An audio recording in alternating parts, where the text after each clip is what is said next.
दुनिया के सबसे बुद्धिमानी फाइटर जॉन जोन्स ने फिर से अपना दिमाग चलाया और रिटायरमेंट ले लिया।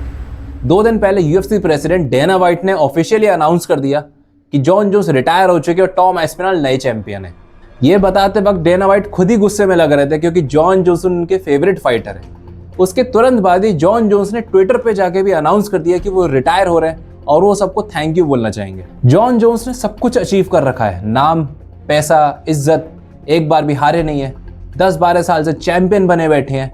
हर किसी फाइटर के इंस्पिरेशन है, इंक्लूडिंग मी। हर कोई फाइटर सोचता है कि जब वो केज के अंदर बंद हो तो काश वो जॉन जोन्स जैसा दिमाग चला पाए। इसीलिए उनको कहा जाता है greatest of all time heavyweight division में। ऐसे ही जब बात आती है लाइट वेट डिवीजन में ग्रेटेस्ट ऑफ ऑल टाइम की, तो उसमें किसका नाम आता है? जी हाँ, हबीब नुरमागोमेदोव। जॉन जोन्स की तरह हबीब ने भी अपना रिटायरमेंट एकदम ही अनाउंस कर दिया था। ये दोनों फाइटर्स अनडिफीटेड है, पर क्या तुमको पता इन दोनों के रिटायरमेंट में फर्क क्या है? हबीब ने अपनी रिस्पॉन्सिबिलिटी पूरी करके रिटायरमेंट लिया था। उनके रिटायरमेंट की वजह थी उनके फादर की डेथ, लेकिन इस इंसिडेंट से काफी पहले ही उनका जस्टिन गेटजी के साथ मैच अनाउंस हो गया था। जब उनके फादर की डेथ हुई तो वो काफी खराब फेज से गुजरे, लेकिन वो अपनी रिस्पॉन्सिबिलिटी से पीछे नहीं हटे। जो उस टाइम पे नंबर 1 कंटेंडर थे, उसको हराने के बाद ही रिटायर हुए वो। देखो, मैं जॉन जोन्स की बुराई नहीं कर रहा, इनफैक्ट मैं तो उनका बहुत बड़ा फैन हूँ, तो मेरे लिए इंस्पिरेशन है वो। लेकिन जिस तरीके से वो रिटायर हुए वो तरीका ठीक नहीं था। माना कि यहाँ पे रिस्क रिवॉर्ड रेशियो उतना अच्छा नहीं था।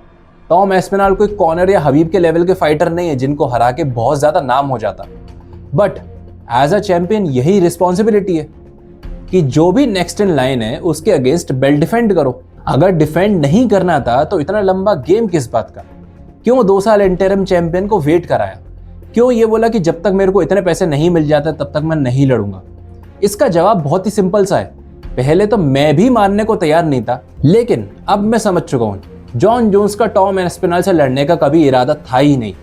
ये सब तो सिर्फ बहाने थे कि टॉम एस्पिनल को हराने से मेरी कोई लेगेसी आगे नहीं बढ़ेगी और जब तक मुझे $50 मिलियन नहीं मिल जाते तब तक मैं नहीं लड़ूंगा। तुम मुझे एक चीज बताओ, अगर जॉन जोन्स को एलेक्स परेरा के अगेंस्ट लड़ना होता तो क्या तब भी वो यही करते?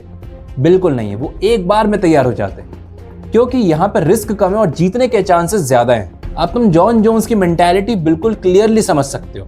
38 साल की उम्र पे जब वो सुबह सोकर उठते होंगे ट्रेनिंग जाने के लिए, शीशे में देखते समय उनको लगता होगा कि मैंने सब कुछ अचीव कर लिया है, मुझे टॉम एस्पिनल से लड़ने की जरूरत ही नहीं है, तो मैं क्यों ट्रेनिंग पे जाऊं जब मेरे जीतने के चांसेस इतने कम है। बस यही सोचते सोचते सारा वक्त निकल गया और टॉम एस्पिनल की वही हालत हो गई जो कि माइकल चैंडलर की हुई थी कॉनर मैकग्रेगर का इंतजार करते करते।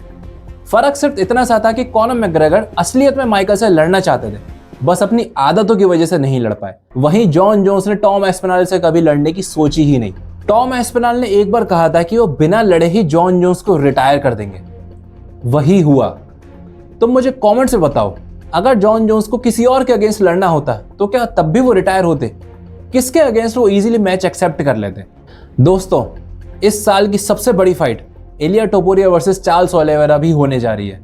इस मैच के बारे में भी हम बात करेंगे, तो चैनल पे नए हो तो सब्सक्राइब जरूर कर लेना।